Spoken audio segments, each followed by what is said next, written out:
नमस्ते। राजस्थान का नाम सुनते ही मन में सबसे पहले क्या आता है? शायद रेगिस्तान, बड़े बड़े किले या फिर वहां की रंग बिरंगी संस्कृति।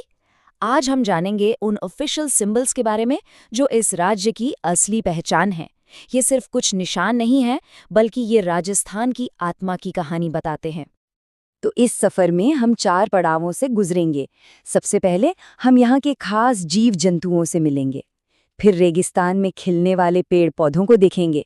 इसके बाद यहाँ की संस्कृति को समझेंगे और आखिर में जानेंगे कि इस विरासत को कौन संभाल रहा है।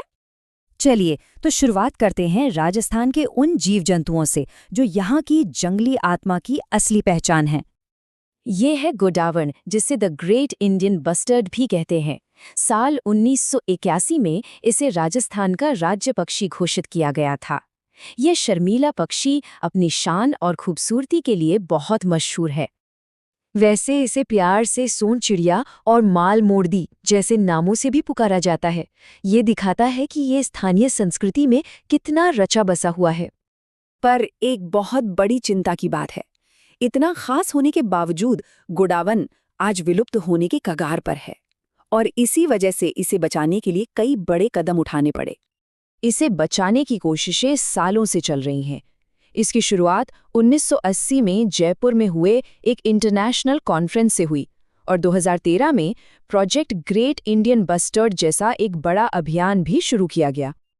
अब एक बहुत ही दिलचस्प बात, राजस्थान का राज्य पशु एक नहीं बल्कि 2 है। जी हाँ, 2, और दोनों को अलग अलग कैटेगरी में ये दर्जा मिला है। देखिए, एक है चिंकारा जो यहाँ की वाइल्ड लाइफ यानी जंगली जीवन का प्रतीक है और इसे 1981 में ये दर्जा मिला। और दूसरा है ऊंट, जिसे 2014 में लाइव स्टॉक यानी पालतू पशुओं की श्रेणी में राज्य पशु घोषित किया गया। तो ये तो हुई जानवरों की बात।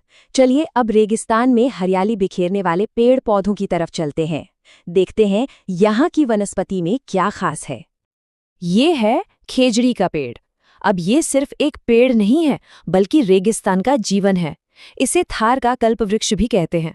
1983 में इसे राज्य वृक्ष का दर्जा मिला और लोग इससे पूछते भी हैं और इसका इस्तेमाल भी करते हैं। मतलब इसकी पत्तियां, इसकी फलियां, सब कुछ काम आता है। सांगरी की सब्जी तो मशहूर है ही और दशहरे पर इसकी पूजा भी होती है। यानी ये पेड़ यहाँ के जीवन का एक बहुत ही अहम हिस्सा है। खेजड़ी के साथ साथ यहाँ का राज्य पुष्प है रोहिड़ा। अपने चमकीले रंगों से ये रेगिस्तान में जैसे जान डाल देता है। इसे 1983 में ये सम्मान मिला और इसे मारवाड़ का गौरव भी कहते हैं। अच्छा, तो हमने प्रकृति की बात कर ली।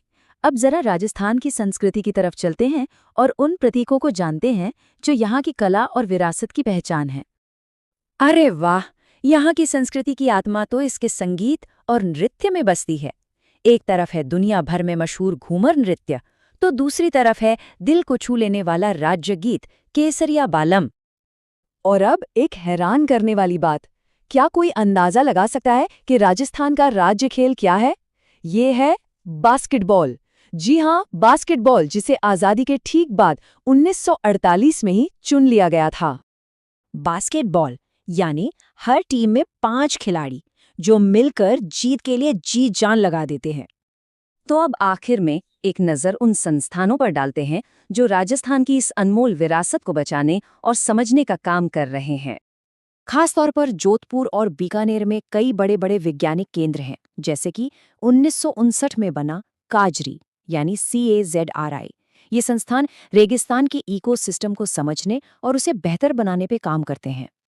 और यहाँ सिर्फ पेड़ पौधों पर ही नहीं, बल्कि ऊंट, मसाले, भेड़ और ऊन जैसे कई जरूरी विषयों पर भी रिसर्च होती है जो राज्य की अर्थव्यवस्था की रीढ़ है। तो हमने देखा कि ये प्रतीक सिर्फ किताबों में लिखे तथ्य नहीं हैं, बल्कि ये राजस्थान की जीती जागती पहचान है। यह हमें सोचने पर मजबूर करता है कि हमारी अपनी जगह की पहचान किन प्रतीकों से है।